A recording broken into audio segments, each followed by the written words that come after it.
In 1918, the guns of the First World War finally fell silent.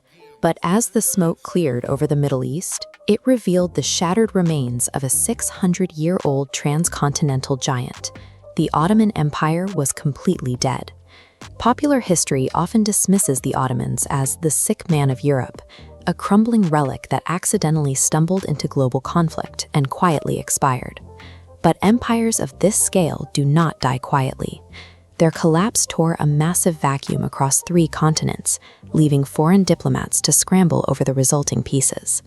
How does a superpower that held the Mediterranean, the Middle East, and Eastern Europe together for 6 centuries actually unravel? To understand the wars burning on our screens today, we must put this fallen titan on the autopsy table and examine exactly how it died. At its zenith in the 16th century, the state stretched from Algiers to Baghdad, housing a multi-ethnic population numbering in the tens of millions. To manage dozens of distinct languages, the Ottomans relied on dragomans. These specialized interpreters and diplomats served as the essential linguistic glue, allowing the imperial center to administer its sprawling domains. The empire's success relied on cultural patience and immense wealth. These hand-woven Turkish rugs required months of meticulous labor, carrying centuries of design tradition in every knot. This dominance extended to architectural and ceramic mastery. Intricate Iznik tiles, like the red floral and green cypress designs on this plate, adorned the palaces of their expanding cities. This combination of administrative precision and cultural patronage successfully stabilized 3 continents for centuries. But the decline eventually set in. By the late 1600s, treaties like Karlowitz forced the Ottomans to surrender major European territories, ending their period of outward expansion. Then came the Industrial Revolution. While European powers mechanized their economies and modernized their militaries, the Ottomans remained technologically and economically stagnant. Internal pressures fractured the state even further.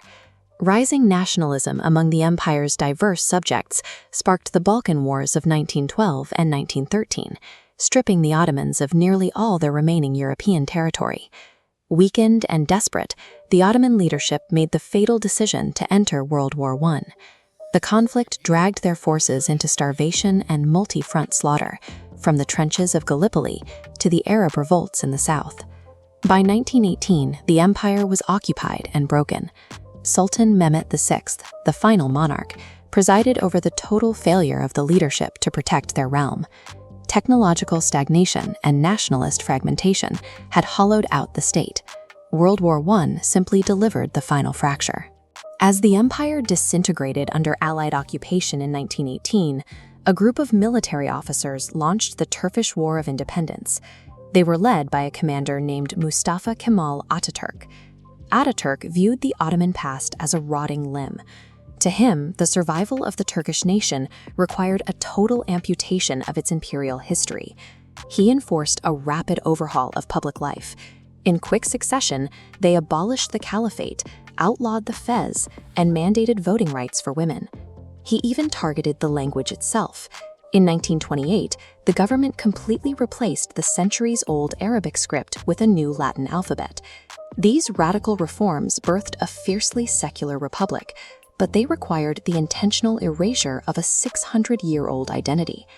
Yet, cutting away centuries of history left deep scars. Enforced secularism led to decades of internal friction, resulting in military coups and political instability. Modern Turkey still wrestles with this legacy, caught between the demands of modernization and the pull of traditional identity. Beyond Turkey, the scars remain visible. The arbitrary borders drawn by foreign powers after the empire's fall became the exact fault lines of today's Middle Eastern conflicts. The Ottoman Empire is dead, but the map drawn from its wreckage and the violent amputations that followed continues to dictate the borders and bloodshed of the 21st century.